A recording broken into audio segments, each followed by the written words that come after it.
नमस्कार दोस्तों, आज की इस वीडियो में जीके के 25 क्वेश्चन लाया हूँ, जो एग्जाम की दृष्टि से बहुत इंपॉर्टेंट है। चलिए आज की वीडियो हम शुरू करते हैं। दोस्तों आज का हमारा पहला सवाल है, भीमबेटका की गुफाओं की खोज कब हुई थी? तो दोस्तों भीमबेटका की गुफाओं की खोज 1957 से 1958 में हुई थी। इसका राइट आंसर हो जाएगा ऑप्शन नंबर डी, 1957 से 1958 तक। चलिए देखते हैं अगला सवाल। सवाल है, भारत में पाषाणकालीन चित्रकारी कहाँ पाई जाती है? तो दोस्तों इसका राइट आंसर होगा ऑप्शन नंबर सी, भीमबेटका। बिल्कुल राइट आंसर होगा ऑप्शन नंबर सी, भीमबेटका। चलिए देखते हैं अगला सवाल। सवाल है, सिंधु घाटी सभ्यता के समय में शिल्प निर्माण के लिए शिप कहाँ से प्राप्त किए जाते हैं? तो इसका बिल्कुल राइट आंसर होगा ऑप्शन नंबर डी, नागेश्वर से। चलिए देखते हैं अगला सवाल।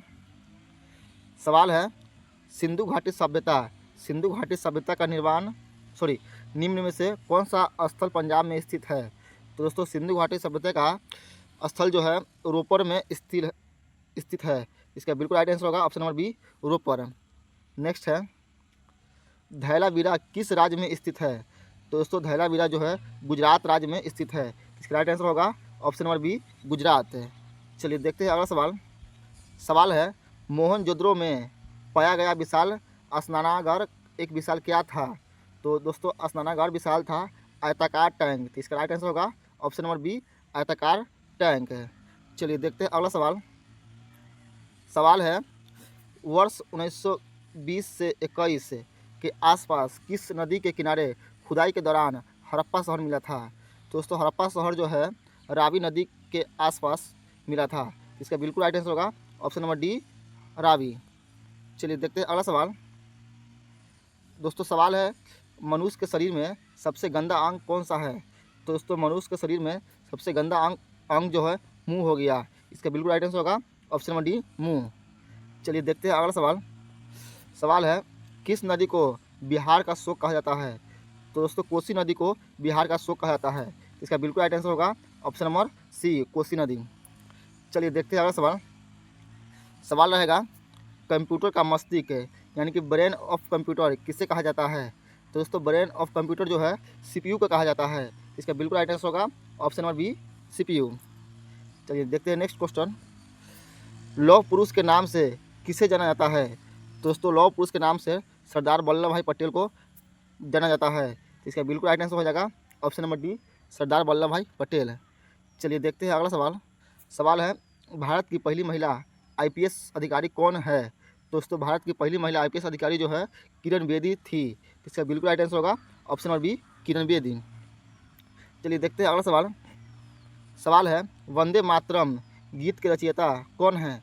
दोस्तों वंदे मातरम गीत के रचयिता बंकिम चंद्र चटर्जी है। इसका बिल्कुल राइट आंसर होगा option number B, Bankim Chandra Chatterjee. चलिए देखते हैं अगला सवाल। सवाल है, भारत का संविधान कब लागू हुआ था? दोस्तों भारत का संविधान जो है 26 जनवरी 1950 को पूर्ण रूप से लागू हुआ था। तो इसका बिल्कुल राइट आंसर कीजिएगा ऑप्शन नंबर बी, 26 जनवरी 1950। चलिए देखते हैं अगला सवाल। सवाल है, क्रिकेट का जन्मदाता किस देश को कहा जाता है? तो दोस्तों क्रिकेट का जन्मदाता जो है इंग्लैंड को कहा जाता है। तो इसका बिल्कुल राइट आंसर होगा ऑप्शन नंबर सी, इंग्लैंड। चलिए देखते हैं अगला सवाल। सवाल है, हड़प्पा सभ्यता की खोज किस वर्ष में हुई थी? तो दोस्तों हड़प्पा सभ्यता की खोज जो है 1921 ईस्वी में हुई थी। इसका बिल्कुल राइट आंसर कीजिएगा ऑप्शन नंबर ए, 1921। चलिए देखते हैं अगला सवाल। दोस्तों सवाल है, हड़प्पा सभ्यता के निवासी किस धातु से परिचित नहीं थे? तो दोस्तों हड़प्पा सभ्यता के निवासी जो है लोहा से परिचित नहीं थे। इसका बिल्कुल राइट आंसर कीजिएगा ऑप्शन नंबर ए, लोहा। चलिए देख लेते हैं अगला सवाल। सवाल है, निम्नलिखित में से किस नदी को दक्षिण गंगा के नाम से जाना जाता है? तो दोस्तों दक्षिण गंगा के नाम से जाने वाले नदी जो है गोदावरी है।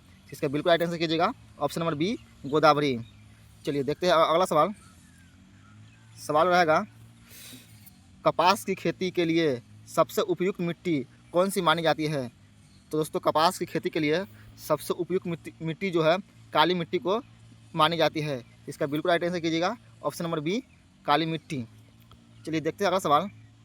सवाल है, वायुमंडल की सबसे निचली परत कौन सी है? तो दोस्तों वायुमंडल की सबसे निचली परत जो है शोप मंडल है। इसका बिल्कुल राइट आंसर कीजिएगा ऑप्शन नंबर सी, शोप मंडल। चलिए देखते हैं अगला सवाल। सुंदरबन डेल्टा कौन सी नदियाँ बनाती है? तो दोस्तों सुंदरबन डेल्टा जो है गंगा और ब्रह्मपुत्र नदियाँ बनाती है। इसका बिल्कुल राइट आंसर कीजिएगा ऑप्शन नंबर ए, गंगा और ब्रह्मपुत्र। नेक्स्ट है, भारत में सूर्योदय सबसे पहले किस राज्य में होता है? तो दोस्तों भारत में सूर्योदय जो है सबसे पहले अरुणाचल प्रदेश में होता है। तो इसका बिल्कुल राइट आंसर हो जाएगा option number B, Arunachal Pradesh. चलिए देखते हैं अगला सवाल। सवाल है, विश्व में सबसे ऊंची चोटी माउंट एवरेस्ट किस देश में स्थित है? तो दोस्तों सबसे ऊंची चोटी जो है नेपाल में स्थित है। इसका बिल्कुल राइट आंसर कीजिएगा ऑप्शन नंबर डी, नेपाल। चलिए देखते हैं अगला सवाल। सवाल है, भारत की सबसे पुरानी पर्वत श्रृंखला कौन सी है? तो दोस्तों भारत की सबसे पुरानी पर्वत श्रृंखला जो है आरावली है। Aravalli option number B right answer कीजिएगा। चलिए देखते हैं अगला सवाल। सवाल है, भारत और चीन के बीच की सीमा रेखा को क्या कहते हैं? इसका ऑप्शन है रेड क्लिफ रेखा, डुरंड रेखा, मैकमोहन रेखा, पाक जल मरु मध्य रेखा। तो दोस्तों इसका राइट आंसर हो जाएगा ऑप्शन नंबर सी, मैकमोहन रेखा। दोस्तों आज की वीडियो समाप्त हुआ, फिर मिलते हैं अगले नए वीडियो में।